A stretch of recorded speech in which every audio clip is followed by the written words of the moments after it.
Okay, I'm just doing some final bits and pieces. Down in this last turn, I've put more of this foam stuff in here, and that will become sort of a mountain there. The last two cans that I bought, wow, these things, it really expanded. Too much, actually. So I've had to cut most of it away.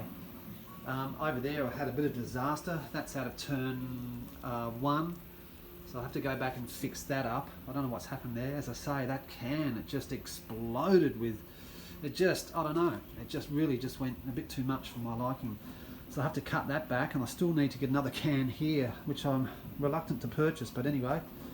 I'm currently just back up here, excuse me, at the start gate, just painting it grey at the moment, and I'll need to actually cut this back so I can stick a camera up here, so then it sort of gets that angle going down there like that somehow. I've got some more trees that I'll put up in this area here. So what I do is I just use just normal, I've got some old grey paint that's been floating around, and I just do a base coat of grey, and then I'll just come back and highlight it like I've done here with some browns and then some greens, and hopefully it looks all right. So that's where we're up to at this point in time. I've got to wait for this to dry, finish that off. Oh, and also I've just printed off this sort of 180 little curve here. I was thinking, how can I get the cars to swing around?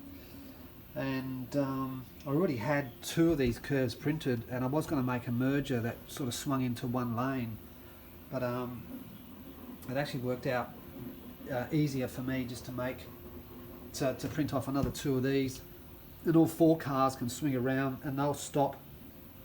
Well, that's if they come around, they'll sort of stop about here. Now the finish line is going to be here. That's where the finish line is going to be, right where the orange meets the grey. So obviously the cars come down eventually into this last turn, swing down here, and that'll be the finish line. But I tell you what, I've had a lot of problems, and I'll just swing the camera up here, with this Hot Wheels track. Now as you can see here, all different lengths.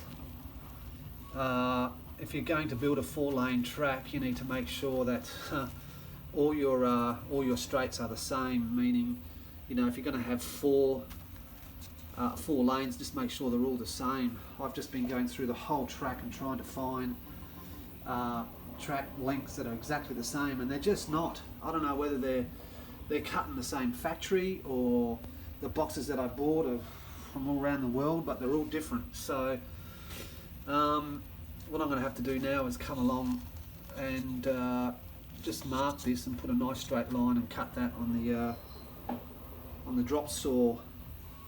Yeah, look, it's a pain in the ass. This is why it's taken me so long with this track. This is the hardest track I've ever built. Plus the diorama, I've never really gone to this extent with the diorama. And also, you know, we had to source the higher walled stuff, and all of this is all different lengths. So I've had to go through and kind of try and match it up. This home straight here, I've had huge issues with trying to get everything even, and you can see here, you can see the difference on all the lengths. They're all different, every single one of them. So it's a bit of a compromise between what's going to work and, you know, all this and all that, you know. And keeping 4 lanes together is very difficult. It all wants to sort of move about a bit.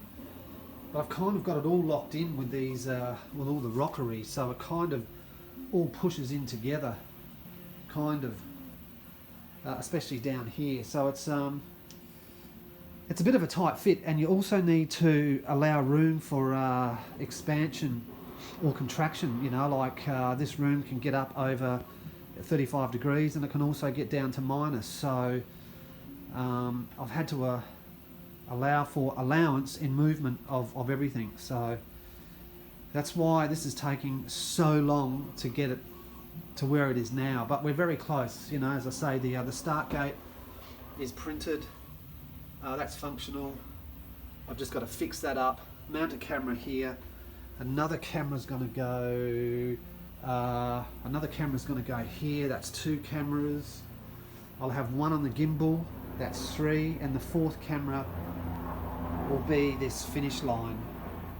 I would like to get one more here, and I do have a spare GoPro, but it's a crappy old Hero 5, and I'll see what the light is like in there.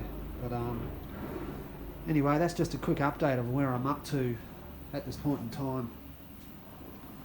I really was hoping to have the first race this weekend, but it's just not going to happen. I've got too much to do, too much painting. I've got to allow all the paint to dry and then do all the other top coats. And you know, it's been bucketing down with rain here for 7 weeks straight. So everything's just damp, moist. It's just everything, the air, you know, even the whole track just feels soggy. Alrighty, yeah, here we go, back to painting. Catch you later.